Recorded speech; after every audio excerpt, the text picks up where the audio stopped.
Hi, I'm here with Paul and Ian from the Mode 7, developers of Frozen Synapse 2. Do you guys just want to tell us a little bit about yourselves, previous games, history of the company, stuff like that? Sure, well, we've been making games together for about 10 years, and you started even earlier than that, I think. Yeah, 2002 were indie before indie was a thing, and now we're still here getting much older, much less exciting. Before it was cool or made any sense.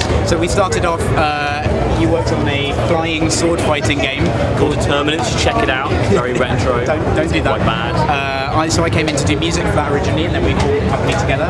And after that, we did some contract work and some various other things, and that enabled us to pay for Frozen Synapse 1, which we released in 2011, and did quite well, won some awards and things. Then we did Frozen Cortex, which is kind of a futuristic sports strategy game based on Frozen Synapse 1. And now we're working on Frozen Synapse 2, which is the same but in a huge procedurally generated city, much more ambitious, things like that. That's pretty cool. I mean, what would you say to someone that's like completely new to the strategy genre? What would you say to them to get them interested in your game? Why your game over another strategy game, for example? Well, we've got this big procedure-generated city that's different between you play, and you can go anywhere to the city and do anything at any time. So it's like the opposite of these linear experiences people are used to. It's a fresh feeling you get in there, and it's just a blank canvas.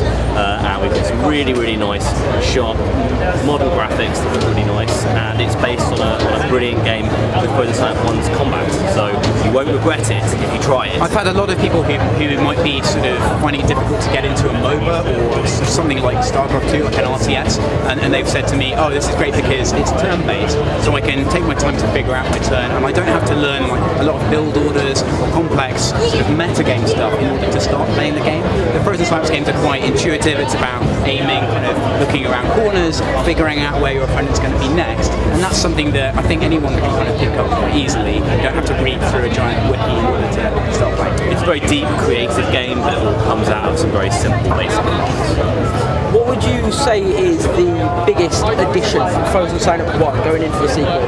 What's the thing you're most proud of adding to this game from the original? Yeah, I mean, again, it's basically the strategy layer of the city. We've got a lot of new units, we've got a nice new updated graphical style, we've got new game modes, but the biggest thing really is this big overworld strategy level city that you are playing in that's producing a lot of really dynamic content.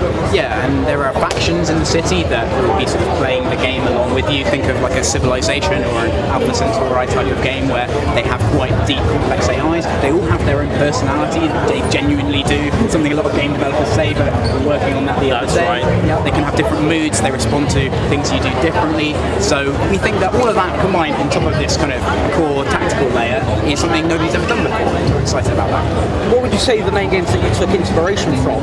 Like, for example, you said there was a lot of inspiration with Counter-Strike. So what other games that, like, fans of other games, why would they be interested in your game? Well, so Frozen Synapse 1 was kind of a cross between Counter-Strike and Laser Squad Nemesis, and Frozen Synapse 2 is taking Alpha Centauri's diplomacy and combining it with what XCOM Apocalypse was meant to be with its City Star stuff. Also things like Crusader Kings 2, big grand strategy games that people like. We really want that audience to come in and try our games. It's not going to be quite the same thing, quite the same pace, but we think that people will recognise some stuff in our stuff. When are you expecting to be able to release Frozen Synapse 2? The end of the year, we hope, with an early access release this summer. Okay, cool. And finally, where can people find yourselves? On Twitter, etc.? Yeah, I'm Mode7 Games on Twitter, MODE number 7 Games. And I'm Ian Hardingham, and FrozenSynapse2.com is where to go for our details. Yeah, and everything's on Steam and PSN and the App Store and Android and everything. So cool. Well, thanks very much indeed for your time, guys. Thank you very much. Cheers. Nice one. Thank you very much indeed. Thanks, man. Cheers.